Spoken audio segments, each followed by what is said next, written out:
بسم الله الرحمن الرحيم الحمد لله رب العالمين وصلى الله وسلم وبارك على عبدك ورسولك محمد خاتم النبيين إمام المرسلين وعلى آله وصحبه وسلم تسليما مزيدا ثم أما بعد إخوة الكرام السلام عليكم ورحمة الله وبركاته. إخوة الكرام إن شاء الله je vais vous raconter une petite histoire aujourd'hui concernant un hadith Adim qui est dans Sahih al-Bukhari wa Muslim et qui est rapporté par Hudayfa ibn Yaman parmi les grands compagnons de l'islam, et il nous conte une histoire produite avec Omar ibn Khattab et concernant al-fitna al-adima, parmi la grande fitna qui va en être dans le temps. Il nous dit kunna inda Omar une fois, il dit nous étions tous avec Omar ibn Khattab faqala ayyukum yahfadhu hadithan à Rasulillah sallallahu alayhi wa sallam fil fitna. Et donc il était en assise avec les compagnons et il pose la question à l'un d'entre eux: qui connaît le hadith ou qui a mémorisé le hadith concernant la fitna? Qala faqultu ana. Donc Hudayfa radhiyallahu anhu, qu'est-ce qu'il dit? Je l'ai moi mémorisé. Qala innaka la jari'u. Certes toi tu es comme on va dire un homme noble ou touché vraiment de grâce et de noblesse. وكيف قال؟ قال قلت سمعت رسول الله صلى الله عليه وسلم يقول فتنة الرجل في أهله وماله ووالده ونفسه وجاره يكفرها الصيام والصلاة والصدقة والأمر بالمعروف والنهي عن المنكر. Et donc il cite le hadith. Il dit: j'ai entendu l'envoyé d'Allah sallallahu alayhi wa sallam dire que la fitna, eh bien, elle peut se produire, eh bien, donc dans la famille, dans les biens, sur soi-même, dans la personne, sur l'enfant, sur le voisin, et ce qui permet d'effacer cela, ou bien que Allah Jalla fi'ala pardonne cela, eh bien, il y a le fait de la prière, le fait de jeûner, le fait de commander le convenable et d'interdire le blâmable. Et Omar, il dit: Laysa hada urid. Ce n'est pas ce que je veux savoir. D'accord? Innama uridu allati tamuju kamawji al-bahr. Et il dit: je veux connaître la fitna qui va déferler telles les vagues d'une mer. وقال فقلت ما لك ولهذا يا أمير المؤمنين. Hudayfa radhiyallahu anhu, qu'est-ce qu'il dit? Il dit: ô émir des croyants, tu ne seras pas touché par cela. Ô émir des croyants, tu ne seras pas touché par cela. Déjà on comprend que Hudayfa radhiyallahu anhu, il avait une science importante, puisque déjà premièrement il savait de ce à quoi faisait référence Omar radhiyallahu anhu, et en plus de cela il a une connaissance qui lui permet de déduire que le personnage de Omar ne rencontrera pas ou ne subira pas eh bien, les grandes tentations. Et donc, qu'est-ce qu'il dit? Il lui dit même encore Hudayfa inna baynaka wa baynaha baban mughallaqan. Il dit parce que Omar, il lui dit: oh émir des croyants, entre toi et ces vagues identiques, tu vois, l'image de la mer qui vont s'abattre sur les gens en termes de fitna, entre toi et eux, il y a une porte rigidement fermée. Tu vois, il y a une porte rigidement fermée. Et ensuite, il lui dit, Omar, par sa perspicacité, lui dit: Afa yuksar al-bab am yuftah. Et il lui dit: est-ce que cette porte, donc la porte à laquelle tu fais référence, alors que Omar, on parle de lui quand on dit oui, cette fitna, tu ne vas pas la vivre. Que t'inquiète pas, tu ne seras pas touché par cela. Une porte rigide te sépare de cela. Eh bien, Omar, il cherche quand même plus loin que cela. Et il pose la question, il dit: mais est-ce que cette porte, un jour, va-t-elle être cassée ou bien va-t-elle s'ouvrir? Va-t-elle être cassée, brisée, ou bien va-t-elle être ouverte comme cela? Il dit là, belle, yuksar. Et donc le compagnon il dit: non, au contraire, elle va être brisée, elle va être défoncée, cette porte. Et donc après, et dès que cette porte sera brisée, sera forcée, elle ne se refermera plus. Dès que cette porte sera complètement défoncée, elle ne se refermera plus. Et ensuite, après les compagnons, quand déjà ils ont entendu cela, les compagnons ils ont été effrayés. Parce que c'est pas comme nous. Nous, notre comportement, nos cœurs malades, fatigués, tu vois, habitués, tu sais, à commettre malheureusement beaucoup de choses illégales, fait charia dans la législation, on n'est pas touché par cela. Les compagnons, ils ont été effrayés. Tellement effrayés que des compagnons ont dit, quand on a entendu cela, on n'a même pas osé demander à Hudayfa radhiyallahu anhu quelles étaient ces vagues identiques aux vagues de la mer qui vont s'abattre sur les gens. Par la peur, par la crainte. T'imagines ou pas? Et ensuite, qu'est-ce qu'il dit? Il dit donc, on a quand même demandé à Hudayfa radhiyallahu anhu, il lui dit, Hal kana Omar ya'lamu man al-bab? Ils lui ont posé la question, il dit, Hudayfa, est-ce que Omar, il connaissait qui était la porte? Qui était cette porte? Tu vois? Parce qu'il dit, entre toi et cette, et comment dirais-je, et ces grandes fitnas, il va y avoir une porte rigidement solide, qui est fermée. Et donc, Hudayfa a dit, Na'am, kama ya'lamu an duna ghadan layla. Avec une expression. Qu'est-ce qu'il dit? Bien sûr que Omar connaissait la porte, et il la connaissait comme il connaît qu'il y a la journée, et après la journée, il y a la nuit. Tu vois la certitude, tu vois la métaphore pour dire que, tu vois, on est tous convaincus que quand il y a le jour, il y a forcément la nuit après, tu vois, ou qu'après la journée, il y a la nuit, tu vois, donc c'est une certitude. C'est le fonctionnement comme cela, cosmique, qui font que, eh bien, c'est une expression pour dire, c'est une certitude qu'il connaissait parfaitement, une chose à laquelle il avait une parfaite connaissance. Qu'est-ce qu'il dit ensuite? Il dit hadathtuhu hadithan laysa bil aghalib. Pourquoi? Parce que Hudayfa radhiyallahu anhu, qu'est-ce qu'il dit? Il dit parce que je l'ai informé de hadith sur lequel il n'y avait aucun doute. Qu'est-ce que cela veut dire encore? Que Omar ne savait pas par cela, tu vois, par son avis personnel. Tu vois, genre il imagine que il va se passer ceci, peut-être il va se passer cela. Non, c'est pour dire que Omar était informé de cela parce qu'il était informé par la charia, par les sources divines de la révélation que le prophète a descendu, nous a apporté, qui annonce, qui prévient, qui met en garde. Donc il était informé. Et surtout, ce qu'il faut noter, c'est que Omar, il pose cette question alors qu'il est l'émir des croyants. Il est l'émir des croyants. Qu'est-ce que ça nous renvoie à quoi cela? Regarde le statut, regarde la notoriété qu'il avait, regarde le pouvoir qu'il avait. Est-ce que cela l'a empêché d'aller poser des questions? Est-ce que cela l'a empêché d'aller se renseigner sur sa religion? Est-ce que cela l'a empêché devant les gens, devant ses compagnons, devant les compagnons de dire qui connaît un hadith, qui peut m'informer de ceci ou de cela? Là tu vois quoi? Al-ikhlas, la sincérité. Là tu vois que Omar, il n'était pas dans les éloges. Il n'était pas dans les apparences. Tu vois, il n'était pas dans voilà, j'ai le pouvoir. Tu vois, j'aime jouer un petit peu, je veux poser la question aux gens, ça ne se fait pas devant les gens, après ils vont croire que je ne sais pas, je suis ignorant. Pose la question normale. Sauf qu'il savait où il voulait en venir. Mais il pose la question, il écoute, il entend, et il demande des précisions. Mais pourquoi il fait cela? Parce que lui, il veut être informé en tant qu'émir, il veut comprendre, et encore. Il sait que sur le moment du hadith, qu'il n'est pas concerné par cela. Il n'est pas concerné par cela. Pourtant, il approfondit le sujet pour qu'il en sache plus, mais que les compagnons sachent aussi, que les gens s'informent. Subhanallah. Et on sait tous que al-fitna ibadallah, on traduit le fitna par quoi? En français, par quoi on traduit le fitna? Question, interrogation. Qui peut me donner des... Tentation, ça peut être ça aussi. Tentation, il y a d'autres. Ça peut être les désordres aussi, effectivement. Donc c'est un peu tout ça.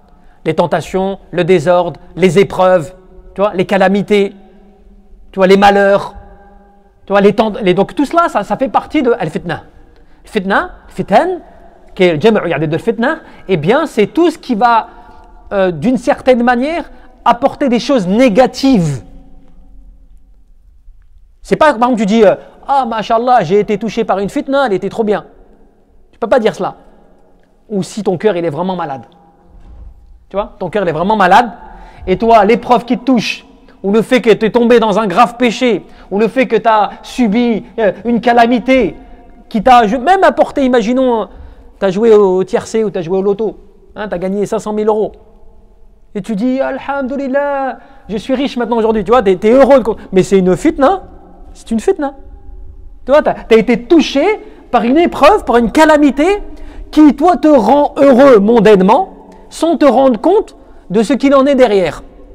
Par rapport à l'argent lui-même, par rapport à l'utilisation, par rapport à ce que tu vas en consommer, par rapport au compte que tu devras rendre, et ainsi de suite, et ainsi de suite. Donc c'est une épreuve, une fitna qui va te tenter. Mais la fitna aussi, attention, ça peut être aussi autre chose que souvent on oublie. Que les ulama, ils nous mentionnent dans le Coran. Allah Jalla fi'ala mentionne aussi le terme al-fitna bi-shirk billah azza wa jal, par le polythéisme. Elle est appelée aussi comme cela. Comme aussi, ça peut être, bien sûr, le fait que la personne est touchée par une calamité qui lui ôte la vie. Allah Azza wa Jal l'éprouve par quelque chose qui le... Donc c'est quelque chose de grave. والفتن عباد الله بالمعنى الابتلاءات كثيرة. Donc les fitan au pluriel, c'est le fait des calamités nombreuses qui peuvent être. ومنها فتان يعني et tu as par contre des tentations qui sont des fois faciles et des tentations qui sont énormes. Tu as des épreuves qui sont simples et des épreuves qui sont grandes. Tu as des calamités, des malheurs, des désordres qui peuvent se passer, bien évidemment, qui sont des fois des choses simples et des fois qui sont des choses graves. وقد أخبر النبي صلى الله عليه وسلم عن الكثير من الفتن التي ستحدث تحذيرا منها ومسارعة إلى الأخذ بأسباب النجاة. Et le prophète, pourquoi est-ce qu'il nous informe? Pourquoi est-ce qu'il nous informe de cela? Pourquoi est-ce qu'il nous parle de cela? Pourquoi est-ce qu'on a beaucoup de hadiths dans ce domaine-là? C'est pour nous mettre en garde, pour que l'on prenne garde, pour que l'on prenne nos précautions, pour que l'on sache que tu n'es pas dans ce bas monde pour rien, que tu vas être éprouvé, tu vois, que Allah Jalla fi'ala va te mettre à l'épreuve, que tu vas subir des calamités et ainsi de suite. Donc, tu comprends dans ce hadith, subhanallah, que Omar, il nous rappelle une chose très importante. Parce que lorsqu'on lui a posé la suite des hadiths, lorsqu'on a posé la question, donc on a posé la question, est-ce que Omar, il sait à qui on faisait référence concernant le fait de cette porte? Il le savait parfaitement. Et lorsqu'on a posé la question à Hudayfa, parce que le compagnon au début ne savait pas, il ne connaissait pas, il ne comprenait pas l'histoire de la porte entre lui et Omar et ainsi de suite. Les compagnons ne comprenaient pas trop. Et donc ils sont partis voir Hudayfa, ils lui ont dit, mais la porte c'est quoi exactement en fait? Tu parles d'une porte. Mais c'est quoi la porte? C'est qui la porte? Et Hudayfa, qu'est-ce qu'il dit? Il dit, Al-Bab, la porte, c'est Omar. C'est-à-dire qu'en fait que Omar, il est le rempart. C'est pour ça qu'il en fait entre toi et les grandes épreuves ou toi et les grandes calamités, eh bien, il y a une porte fortement solide, fortement rigide. Mais en réalité, la porte, c'était Omar. Ce qui voulait dire que Abu Bakr, il a vécu son khalifa, tu vois. Omar, il a vécu son khalifa aussi pareil, tu vois, d'ordre, d'obéissance à Allah, d'autorité, de respect, de sincérité. Mais après la mort de Omar, qui a débuté à quel moment précisément? À votre avis? À quel moment précisément a commencé, eh bien, la grande épreuve ou la calamité au niveau de Omar, qui laissait après bien sûr place à la suite, après la mort de Omar? Qui a une idée? Personne? Eh bien, ça a débuté, ça a commencé à la mort de Omar. Forcément, puisque Omar a été, comme vous le savez, il a été tué en prière. Et donc c'est cela qui a ouvert la porte. C'est cela qui a brisé la porte. Jusque pendant le califat de Omar, tout était, entre guillemets, si je puis dire, dans l'ordre. Tout était dans le respect, tout était dans l'encadrement, tout était dans la, tu vois. Et à partir de là, et on voit après la situation, eh bien, de Uthman, on voit la situation de Ali, et ainsi de suite, tu vois. Donc, c'est la porte, mais qui ne se fermera plus jusqu'à la fin des temps. Et que les ulama ils traduisent par le fait des calamités, de ce qui touche les gens dans ce bas monde, les musulmans, ça ouvre la porte à tout ce qui peut se passer, tout ce que l'on connaît, à toute l'injustice, tout cela qui déferle sur tout le monde, et sur la communauté et les épreuves. C'est pour cela, ibadallah, c'est important de faire attention quand des fois, souvent, on se dit oui, mais tu vois, la umma, la communauté, ça va mal, c'est la division, kada ou kada, tu vois. On donne des interprétations. Walakin, subhanallah, le prophète nous avait annoncé cela. Il nous avait annoncé que la umma vivra des difficultés, elle vivra des épreuves, elle vivra des divisions, elle vivra des divergences. Elle va vivre cela. Voilà, on a été informé de cela. Mais il nous a donné aussi des règles. Il nous a dit, vous voulez être protégé de cela? Vous voulez être donc protégé dans une citadelle, donc vraiment quelque chose qui vous permette de vous isoler en fait de toutes ces attaques? Eh bien, accrochez-vous à ma sunna, qui veut dire Kitab Allah Azza wa Jal wa sunnata Rasulillah. Accrochez-vous à cela, même avec vos molaires, pour dire que c'est cela qui va être le secours, c'est cela qui va permettre à l'adorateur d'Allah Azza wa Jal de se protéger. C'est pour ça que tu vois dans les récits que Omar, il posait la question comme cela, il s'intéressait, il posait des questions. Il aurait pu dire, moi non, je vais déduire tout seul, ou non, moi je vais me préparer, je vais organiser des armées, je vais faire je sais pas quoi, toi. Non, il en revient aux sources, il en revient à l'attachement de Sharia, il en revient à cela pour savoir de quelle manière il doit être protégé. Tu vois? Et c'est pour ça qu'on te dit que lorsque cette chose-là, يعني الفتنة بابا يعني مغلقا يعني قوية ولكن هذا الباب يكسر ويزول بالعنف والشدة والدم وهنا يعني علم عمر رضي الله عنه أن هذا الباب إذا كسر فإنه سيسقى مفتوحا بالدماء. Omar رضي الله عنه, il savait parfaitement, il était au courant de quoi? Qu'à partir du moment où cette porte allait être brisée, qu'à partir du moment où cette porte allait être défoncée, eh bien forcément c'était l'ouverture à tout ce qui pouvait se passer de mauvais et qui allait toucher bien sûr. Et c'est pour ça quand tu regardes l'histoire, c'est pour ça que la tarikh al-Islam, l'histoire de l'islam, c'est important aussi, tu vois, de l'apprendre, de connaître, de voir ce qui s'est passé, de voir les événements, tu vois, d'analyser les événements, tout cela et tout, parce que ça te permet de comprendre et surtout de prendre garde, subhanallah, et de ne pas avoir le discours de Kathar Minan Nas. Les gens, beaucoup de gens, tu vois, ils pensent que l'Umma, elle devait être normalement uniquement unis, sans aucune divergence, sans rien qui se passe dans la Ummah. Mais non, tu vas être éprouvé. Les nablukum, nous allons vous apprendre bil fitna, al fitna bil shar wal khair. Avec le mal, avec le bien, on va vous éprouver, on va vous mettre à l'épreuve. Mais pourquoi? Liyabluwakum ayyukum ahsanu amala. Pour voir celui d'entre vous quel est le mieux agir. Comment vous allez vous comporter? Comment tu vas revenir à la règle? Comment tu vas, tu vois? C'est l'épreuve.